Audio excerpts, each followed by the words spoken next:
Advanced technology pant போட்டதுனால அது கிழியல அப்படின்ட்டு உருட்டுவாங்க. அந்த உருட்டை நான் 20வது மிஸ்டேக்ல உடைக்கிறேன். இந்த வீடியோல ஹல்க் படத்துல இருக்கிற 34 மிஸ்டேக்ஸை பார்க்க போறோம்.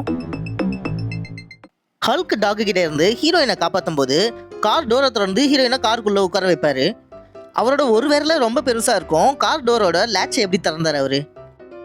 வில்லனுக்கு பவர் வந்து லெஃப்ட் ஹேண்டு மெட்டலை தொட்டதுனால மெட்டல் மாதிரி மாறுது. ஓகே, ஆனா அவரோட ரைட் ஹேண்டும் மெட்டலை தொட்டுட்டு இருக்கு. அது ஏன் மாறல? வில்லன் எதை தொடுறாரோ அது மாதிரியே மாறிடுவாரு. ஏன் அவரு ட்ரெஸ் மாதிரி மாறல? ட்ரெஸ் கூட தான் அவரை தொட்டுக்கிட்டே இருக்கு. அது மாதிரி ஏன் மாறல? ஸ்டார்டிங் ஸ்டேஜில் கூட சரி, வில்லனோட பாதம் ஃப்ளோரில் இருக்கிற மெட்டலை தொடவே இல்லை, ஷூ தான் தொடுது. அப்போ ஒரு ஷூ மாதிரி தான் மாறிக்கணுமே தவிர மெட்டல் மாதிரி எப்படி மாறினாரு? வில்லன் ரிசர்ச் பண்ணும்போது ஹீரோ பற்றின ஆர்டிகல் காட்டுவாங்க. அதில் 2 பேராகிராஃப்லேயுமே ஒன்னே தான் எழுதியிருப்பாங்க. நம்மளை எப்படிலாம் நினச்சிட்டாங்க பாருங்களேன். இதில் பேண்ட்டு கிழிஞ்சிருக்கு, அது இது வரைக்கும் தான் கிழிஞ்சிருக்கு. அதை கட் பண்ணி வச்ச மாதிரி இருக்கு பாருங்களேன். அது ஏடகுடமாக கச்சமுச்சான் தான் நான் கிழிஞ்சிருக்கணும். ஆடியன்ஸ், இப்போ உங்களுக்கு ஒரு சேலஞ்சு வைக்கிறேன். இந்த மிஸ்டேக்கை நீங்களே கண்டுபிடிங்க. இன்னொரு வாட்டி பாருங்க. இப்போ உங்களுக்கு ஒரு க்ளூ தரேன். மழை பெஞ்சா வரும் மரவட்டை, நீ பார்க்க வேண்டியது மரக்கட்டை. என்ன மிஸ்டேக்னு கண்டுபிடிச்சிருந்தீங்கன்னா கமெண்ட்ல சொல்லுங்க. இதோட ஆன்சரை நான் வீடியோட கடைசியில சொல்றேன். ஹல்க்கு ராக்கெட்டோட வெடியிற பொருளை கடிப்பாராம். அப்ப வெடியாதான். அதை ஒரு ஹெலிகாப்டர் மேல துப்புவாராம். அந்த ஹெலிகாப்டர்ல பட்டவனா வெடிஞ்சிருமா. அது மட்டும் வாயில இருக்கும்போது வெடிஞ்சிருந்தா ஹல்கே இருந்திருக்க மாட்டாருன்னு நினைக்கிறேன். அவ்வளோ பெரிய ஹல்க் நாயி கார் மேல ஏறி விண்ட்ஷீல்ட உடைக்குது. அது தெனாவிட்டா உடைய மாட்டேன்னு அப்படியே இருக்கு பாருங்களேன். என்ன தெனாவிட்டு இருக்கணும் அந்த காரோட விண்ட்ஷீல்டுக்கு? பிசிக்கலா ஹல்க்கு 20 அடி இருப்பாரா? அதுக்குள்ளதான் இருப்பாரு.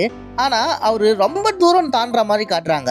அவரோட உடம்புக்கும் காலோட மசில் ஸ்ட்ரென்த்துக்கும் அவ்வளவு தூரம் தாண்ட முடியாது. அடா பாவீங்களா, நம்ம ஊர்ல இருக்கிற மாதிரி விஷ பாட்டிலுக்கு விஷம்னு எழுதி வைப்பாங்களே, அது மாதிரி அந்த ஊர்ல இங்கிலீஷ்ல பாய்சன்னு டைப் பண்ணி வச்சிருக்காங்க. பாய்சன்னா பாய்சனேலாம் எழுதி வச்சிருக்க மாட்டாங்க. அதுக்கு ஒரு கம்பெனி இருக்கும், பேர் இருக்கும்ல, அதுதானே லேபிள்ல இருக்கணும். போட்டோல பேக்ரவுண்ட்ல இருக்கிற மரம் இருக்கு இல்லையா, அது மேல விழுற நிழல பாருங்களேன். இப்போ லைவ்ல எடுப்பாங்க, அப்ப அந்த மரத்து மேல விழுற நிழல பாருங்களேன். அது எப்படி? போட்டோ எடுக்கும்போது நிழல் ஒரு மாதிரி இருக்கு, போட்டோக்குள்ள நிழல் வேற மாதிரி இருக்கு. வில்லனோட வீடு அவ்வளவு கன்றாவியா இருக்கு. அதை பார்த்த ஹீரோயின் அவங்களோட ஷாலை கழட்டி எப்படி சோஃபா மேல வைக்கிறாங்க. இதை பார்த்தா வில்லன் அதை யூஸ் பண்ணி ஹல்க்குடாக அவங்க வீட்டுக்கு வர வைக்கிறதுக்கு அவங்களே வேணும்னே கழட்டி வைக்கிற மாதிரி இருக்கு. ஹல்க்குக்கும் ஹல்க்கு டாகுங்களுக்கும் சண்டை வந்திருக்கும். அப்ப அந்த காரோட விண்ட்ஷீல்டு உடஞ்சிருக்கும். அந்த நைட்ல உடஞ்சிருக்கிறத பாருங்க. அடுத்த நாள் காலையில உடஞ்சிருக்கிறத பாருங்க. ஹீரோயினோட காருக்கும் ஹல்க் பவர் இருக்கோ, அதை அதுவே ரிப்பேர் பண்ணிக்குது. இந்த இது நோட் பண்ணீங்கன்னா இங்க நல்லா உடஞ்சிருக்கு. ஆனா அடுத்த நாள் காலையில அந்த இடத்துல உடையாம இருக்கு.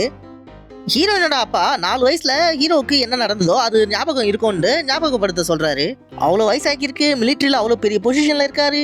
ஏன் 4 வயசுல என்ன நடந்ததுன்னு 34 வயசுல வந்து கேட்டா எப்படி தெரியும்? ஆடியன்ஸ், இப்போ உங்களுக்கு இன்னொரு சேலஞ்சு. இந்த மிஸ்டேக்கை கண்டுபிடிங்க. இன்னொரு வாட்டி பாருங்க. இப்போ உங்களுக்கு ஒரு க்ளூ தரேன். சாப்பிட போவோம் ஹோட்டலு, நீ பார்க்க வேண்டியது பாட்டிலு.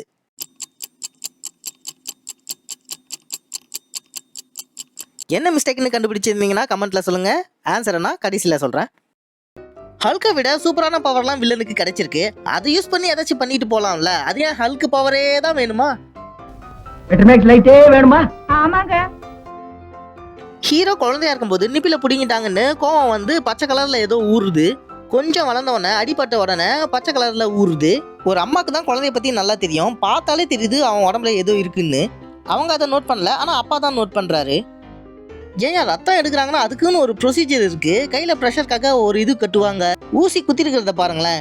நரம்புல குத்துனாரா இல்ல மசில்ல குத்துனாரானே தெரியல. நீடில் பிளாட்டா வச்சுதான் குத்துவாங்க.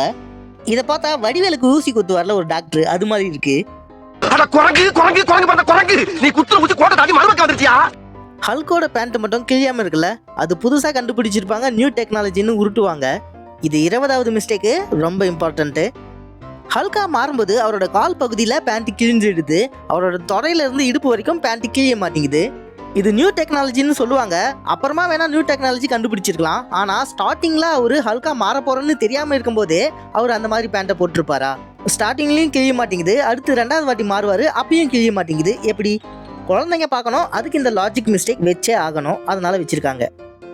ஆடியன்ஸ், ஹீரோ வேற ஒருத்தரை காப்பாத்துறதுக்காக ரேடியேஷனை வாங்கிக்கிட்டாருன்னு உருட்டுவாங்க. அந்த உருட்டை 34வது மிஸ்டேக்ல நான் உடைக்கிறேன். கடைசி மிஸ்டேக்கை மிஸ் பண்ணிடாதீங்க. ஹீரோவுக்கு சின்ன வயசா நடிக்கிற பையன் ஆங்கிளை மாற்றி எடுக்கும்போது கையை வேற மாதிரி வச்சிருக்கான். இந்த ஆங்கிளில் 2 கையும் தொங்க போட்டிருக்கிறான். அடுத்த ஆங்கிளில் நேராக காட்டும்போது 2 கைகளையும் தூக்கி இருக்கிறான். மறுபடியும் முன்னாடி காட்டின ஆங்கிளில் காட்டும்போது 2 கையும் தொங்க போட்டிருக்கிறான். கண்டினியூட்டி மிஸ் ஆகுது. ஹீரோயினுக்கு சின்ன பொண்ணா நடிக்கிற இந்த பொண்ணு அந்த ஜன்னல் வழியா தெரியுது. ஆனால் அடுத்த ஷாட்டில் தூரத்துல இருந்து காட்டும்போது அந்த ஜன்னலில் அந்த குழந்தை இல்லை. ஆனால் அடுத்த ஷாட்டில் அந்த குழந்தை அங்கேயே தான் இருக்கு. அப்போ நடுவில் எங்கே போச்சு? ஆடியன்ஸ், இப்போ உங்களுக்கு 3வது சேலஞ்சு. இந்த மிஸ்டேக்கை கண்டுபிடிங்க. இன்னொரு வாட்டி பாருங்க. ஒரு க்ளூ தரேன். ஜாக்கி சான் போடுவார் ஃபைட்டு, நீ பார்க்க வேண்டியது லைட்டு.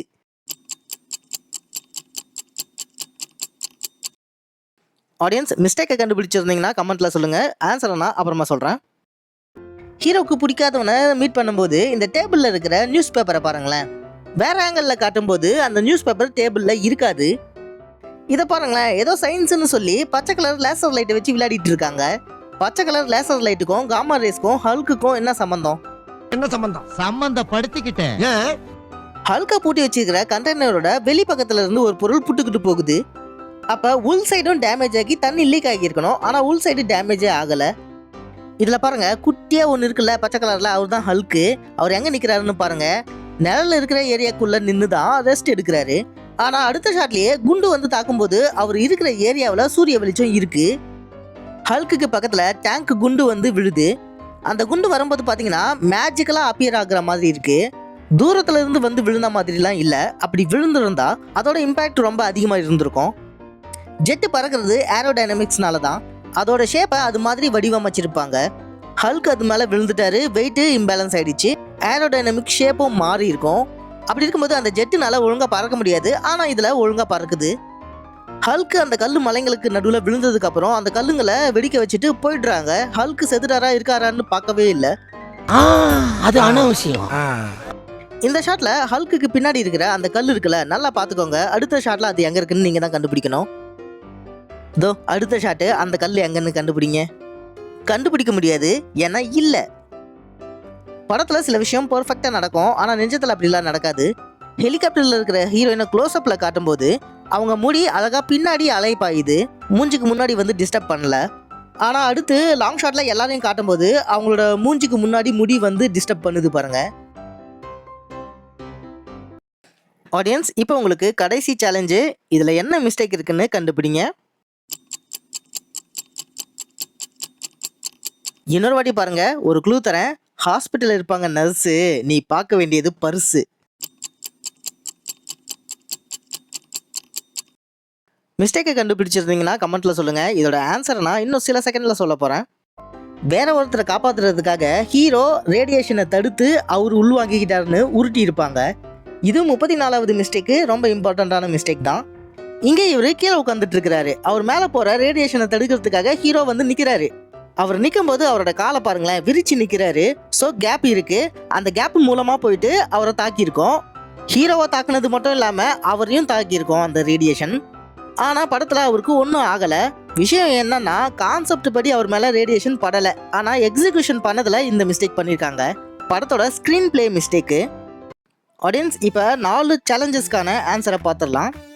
ஃபர்ஸ்ட் சேலஞ்சுக்கான ஆன்சரு மரக்கட்டை. ஹல்க்கு குதிக்கும் போது அந்த மரக்கட்டையை தாண்டிட்டாரு, கிராஸ் பண்ணிட்டாரு. ஆனால் அடுத்த ஷாட்ல கிராஸ் பண்ணாம அதுக்கு முன்னாடி இருக்கிறாரு. 2வது சேலஞ்சுக்கான ஆன்சரு ஹோட்டலு பாட்டிலு. இந்த பால் பாட்டிலை பாருங்களேன். இதுக்கு முன்னாடி இந்த இடத்துல வாட்டர் பாட்டில் இல்லை.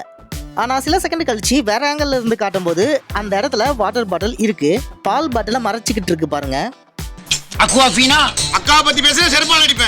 3வது சேலஞ்சுக்கான ஆன்சரு ஃபைட்டு லைட்டு. லைட்னால வர ஹல்கோட ஷேடோவை கவனிங்களேன். ஷேடோ இந்த ஷாட்ல குட்டியாக தான் இருக்கு. அந்த இடத்துலயே தான் விழுந்திருக்கு. ஆனால் அடுத்த ஷாட்ல நல்லா நீளமாக சைடாக விழுந்திருக்கு. 4வது சேலஞ்சுக்கான ஆன்சரு நர்ஸு பர்ஸு. ஹீரோ பர்ஸை பேண்ட்டுக்கு பின் பாக்கெட்டில் தான் வச்சிருப்பாரு. ஹல்கா மாறும்போது பாக்கெட்டு கிழிஞ்சு பர்ஸு அவருக்கு பின்னாடி தான் விழுந்திருக்கணும். ஆனால் அவருக்கு முன்னாடி, காலுக்கு முன்னாடி விழுது பாருங்களேன். அப்படா ஒரு வழியாக எல்லா மிஸ்டேக்கும் பார்த்தாச்சு. ஆடியன்ஸ் இவ்வளோ நேரம் இந்த வீடியோ பார்த்துட்டு இருக்கீங்கன்னா ஹல்க் மாதிரி உறுதியாக நின்று எனக்கு சப்போர்ட் பண்ணுறீங்க. ஸோ கமெண்ட்டில் ஹல்க்னு டைப் பண்ணுங்கள், நீங்கள் யாருன்னு நானும் தெரிஞ்சுக்கிறேன்.